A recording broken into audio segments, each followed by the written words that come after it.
O tema era um bocadinho mais alargado, portanto, sustentabilidade ambiental e territorial.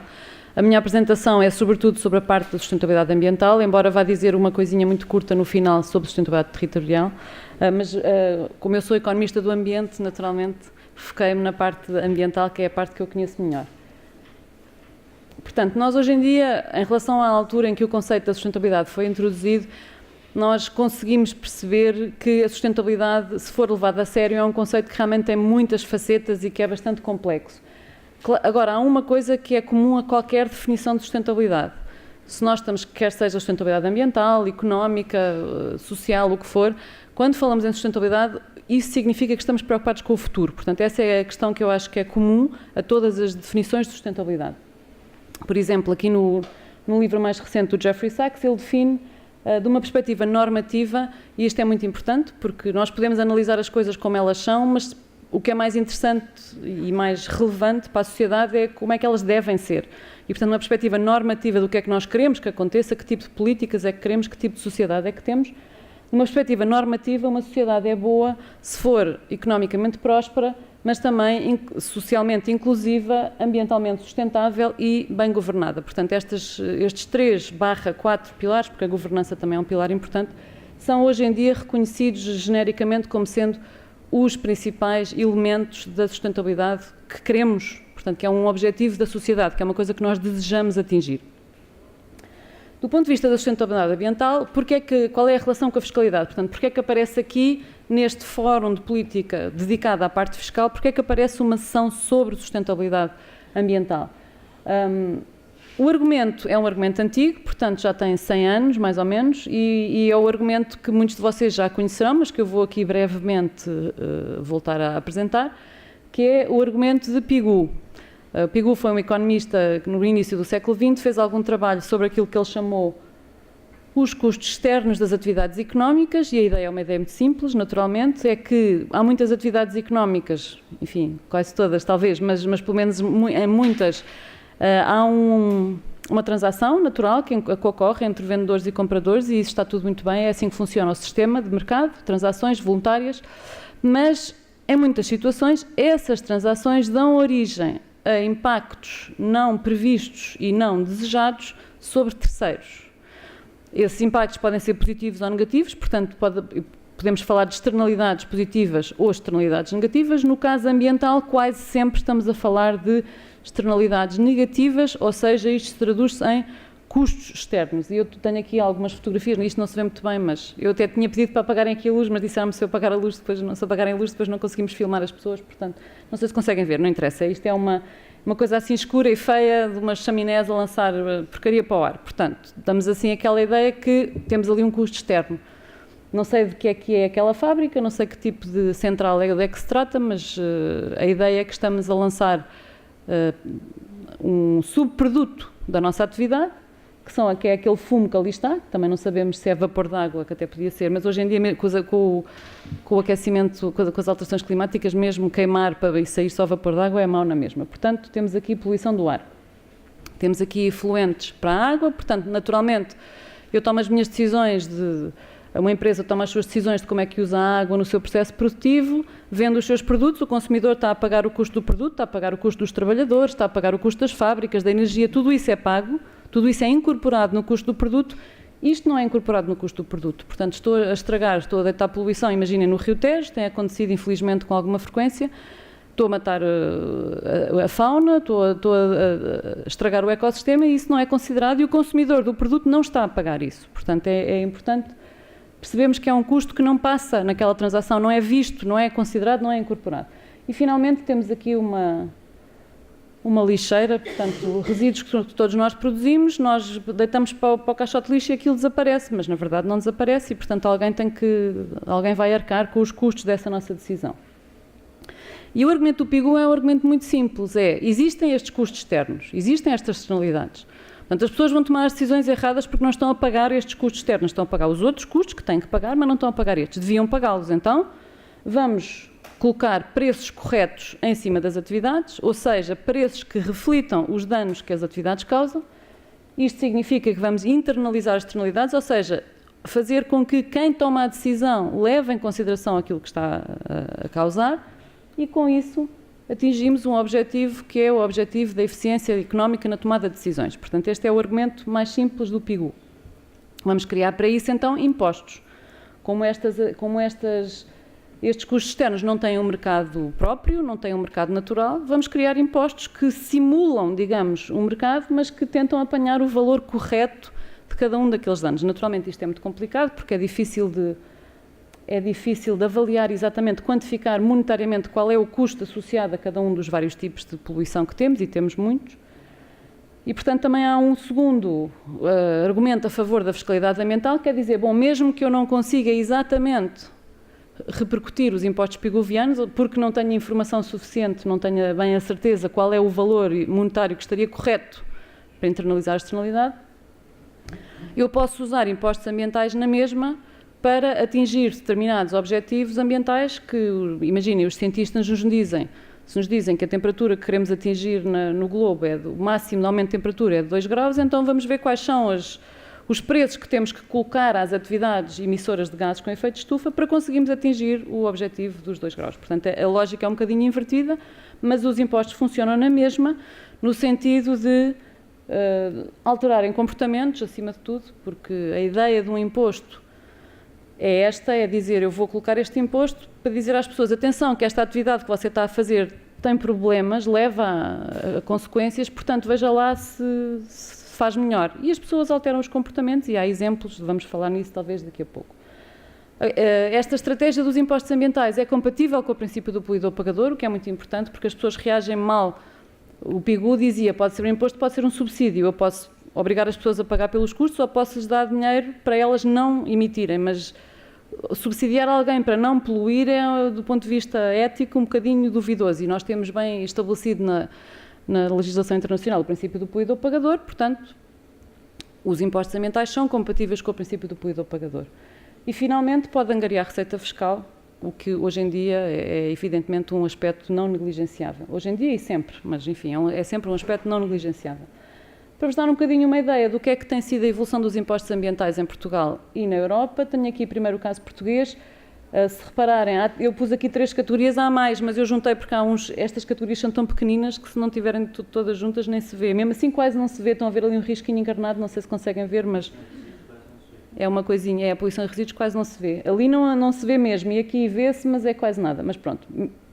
Portanto, juntando nestas 3 categorias, se vocês viram em Portugal, de onde é que vêm os impostos que nós chamamos impostos ambientais? Vêm praticamente todos do setor da energia. O imposto sobre os combustíveis, etc. Portanto, quase todos os impostos que nós temos em Portugal, que implementamos, vêm da energia. Isto não é muito diferente daquilo que se passa noutros sítios do mundo.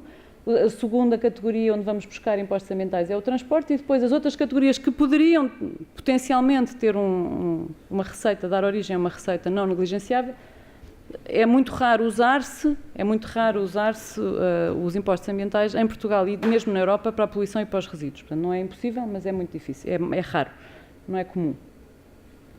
Em termos isto são mais ou menos 3 mil milhões de euros, portanto, vocês estão a ver aqui, isto tem flutuado.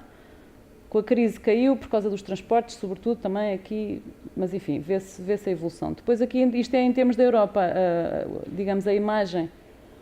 Agora não me lembro bem qual é o ano, creio que 2014, mas não tenho a certeza, ou talvez já seja 2015. Temos aqui Portugal, isto é em percentagem, portanto, para termos uma ideia de como é que, em percentagem do PIB, qual é a relevância disso, e em percentagem das receitas fiscais, e vocês têm em Portugal aqui, portanto, os impostos ambientais correspondem a 7% da receita fiscal e a 2,4% do PIB. Não é muito, se compararmos com outros impostos que temos, o IVA ou o IRS, mas apesar de tudo, são valores já representativos, portanto, são impostos que já nos fazem alguma. E estamos, em termos da Europa, estamos mais ou menos a meio da tabela, portanto, aqui temos a média, estamos praticamente na média, um bocadinho acima, talvez, da União Europeia. Em termos do caso da fiscalidade verde em Portugal, portanto, eu estive envolvida na Comissão para a Reforma da Fiscalidade Verde, foi uma experiência muito dura, mas muito gratificante. Na altura, agora ainda não decidi se é gratificante ou não, porque agora quero fazer uma avaliação ex post de se aquilo teve impacto ou não, e portanto só depois disso de ter sido feito, e espero ter um aluno para me ajudar nessa tarefa no próximo ano letivo, aí é que eu decidirei para mim se valeu ou não valeu a pena o esforço que foi o trabalho que nós fizemos. E a Comissão para a Reforma da Fiscalidade Verde tinha um objetivo específico, que era rever a tributação sobre energia e ambiente, com 2 objetivos, na verdade, no sentido de melhorar a eficiência económica, portanto, melhorar a internalização de externalidades, não é? O funcionamento dos mercados corretamente, num contexto de neutralidade fiscal. Isto é muito importante, porque a ideia da neutralidade fiscal significa que a receita que é obtida a mais, por aumentarmos os impostos ambientais, é para ser usada na redução de outras receitas, nomeadamente de outros impostos. Houve algumas pessoas que interpretaram isto de uma forma diferente, e, aliás, eu vi o ano passado uma entrevista com o nosso atual Ministro do Ambiente, em que ele disse que tem que haver neutralidade fiscal, as receitas têm que ficar dentro do setor do ambiente. Não é isso a neutralidade fiscal. A neutralidade fiscal não é a mesma coisa do que a consignação de receitas. Portanto, a neutralidade fiscal é, se eu tiver mais receita deste lado, posso reduzir as receitas de outros sítios, nomeadamente posso baixar as taxas dos impostos, outros impostos. Os impostos ambientais têm como objetivo reduzir uma coisa que é má, que é a poluição, que é danosa. Os outros impostos têm como objetivo angariar receita e, infelizmente, reduzem coisas que são boas, por exemplo, o emprego. Portanto, a fiscalidade ambiental, a ideia da fiscalidade verde, das reformas fiscais verdes, é aumentar a fiscalidade sobre as coisas que nós queremos mesmo reduzir, portanto, ganhamos dinheiro reduzindo coisas que são más e que gostamos de reduzir, e não precisamos de ir buscar tanto dinheiro a coisas que são boas e que nós até gostávamos de incentivar, como, por exemplo, o emprego, é o caso mais usado na literatura. O que é que aconteceu? Portanto, fizemos um projeto de reforma. Quem quiser saber, está aqui a referência da lei. Entretanto, ela foi ligeiramente revista com o Orçamento de Estado, portanto, quando este ano houve algumas alterações às coisas que nós tínhamos proposto. Para vos dar uma ideia, aquilo era muito vasto, então nós fizemos muitas propostas, foi muito trabalhoso. E em termos de receita adicional, o que nós prevíamos na altura eram cerca de 185 milhões de euros, portanto, estão a ver no contexto dos 3 mil milhões que já são os impostos que temos, não é uma coisa muito significativa. Destes 185, 21 milhões eram consignados, porque em Portugal, vocês provavelmente sabem isto melhor do que eu, mas em Portugal, se forem taxas, são automaticamente consignadas, se forem impostos, é que podem ir para o Orçamento de Estado, portanto, havia algumas coisas que tinham que ser consignadas, porque é pela natureza do instrumento. E depois, na prática, o que eu vi nos jornais, portanto, não fui fazer análise própria, uma estimativa de receita de 105 milhões para 2015, portanto, um bocado abaixo daquilo que nós tínhamos previsto, mas também é preciso dizer que trabalhámos com muito pouca informação, portanto, as nossas estimativas eram um bocado...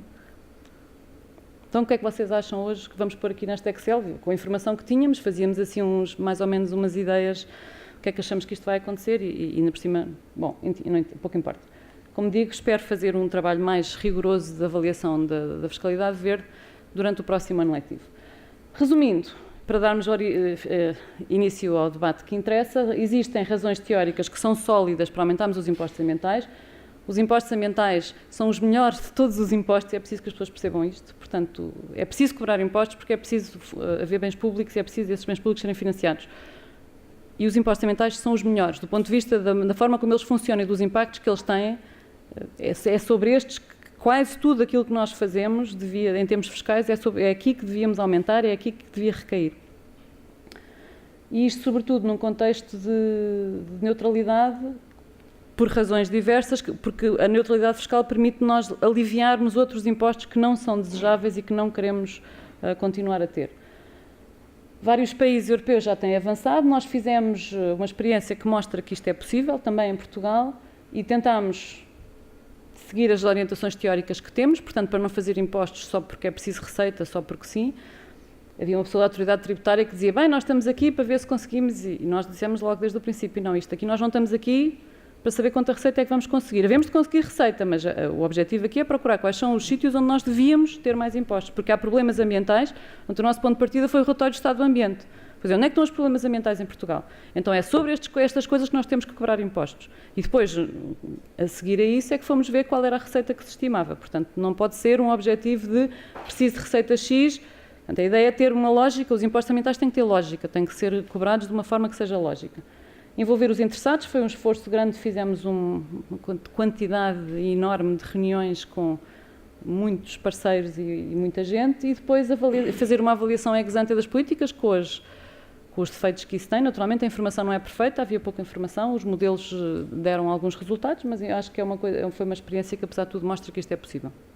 Agora vou-me calar, mas antes de me calar, queria só dizer uma coisa sobre sustentabilidade territorial, que não sendo a minha área de especialidade, digamos, há uma coisa que eu acho que é importante, há uma nota que eu gostava de deixar. Os impostos também podem e são utilizados para a diferenciação do território e, sobretudo, para beneficiar territórios que, noutros sentidos, podem ser mais, digamos, prejudicados, mais desfavorecidos, mas eu ando numa cruzada, aí há 2 anos, de se liquidar do discurso político a expressão do abandono das terras. Porque é assim, a natureza, uma floresta, por exemplo, a Amazónia, não está abandonada. Portanto, as pessoas não têm que estar em todos os metros quadrados do território. Se nós temos zonas do país onde há desertificação humana, isso não é nada grave. O que é grave mesmo é a desertificação física, ou seja, é quando a terra perde a sua capacidade de sustentar um ecossistema e se transforma num deserto. Isso é muito grave e nós isso não queremos ter no nosso país. E precisamos de combater a desertificação da terra, do solo. Não precisamos de combater, através de políticas fiscais, a desertificação humana do território. Porque se as pessoas não querem estar nos sítios, nós devemos ver isso como uma oportunidade. Isso é uma oportunidade para aumentarmos os espaços naturais no nosso país e na Europa como um todo. Portanto, é uma oportunidade para nós renaturalizarmos a nossa paisagem, é uma oportunidade para nós voltarmos a ter espécies que há muitos anos perdemos e para as pessoas poderem ter querem fazer um safari para ir ver animais e podem ir ao norte, atrás dos montes, para fazer o safari, não precisam de ir ao Quénia, porque em Portugal também pode haver zonas grandes, naturais, onde nós conseguimos ver os ecossistemas e podemos estar próximas delas e isso tem um valor para nós portugueses, para nós europeus, que tínhamos um bocadinho perdido graças à ocupação populacional do nosso continente. Portanto, é uma mensagem que eu gosto sempre de deixar, seja qual for o tema que me pedem para falar, e neste tema eu acho que faz sentido. Portanto, é importante pensarmos no território, mas não pensemos no território como nós temos que estar em todo o lado e toda a terra tem que estar a ser ativamente cultivada, ativamente utilizada pelos seres humanos. Há benefícios que a terra nos dá que não passam pelo mercado. Os serviços dos ecossistemas, os sistemas naturais não passam pelo mercado. Portanto, não temos que estar a tirar lucro de todos, vamos tirar benefícios na mesma, não temos é que estar a tirar o lucro de todo o metro quadrado do nosso território. Portanto, é uma mensagem que eu gostava de deixar. E agora passo a palavra, não sei quem é que é o...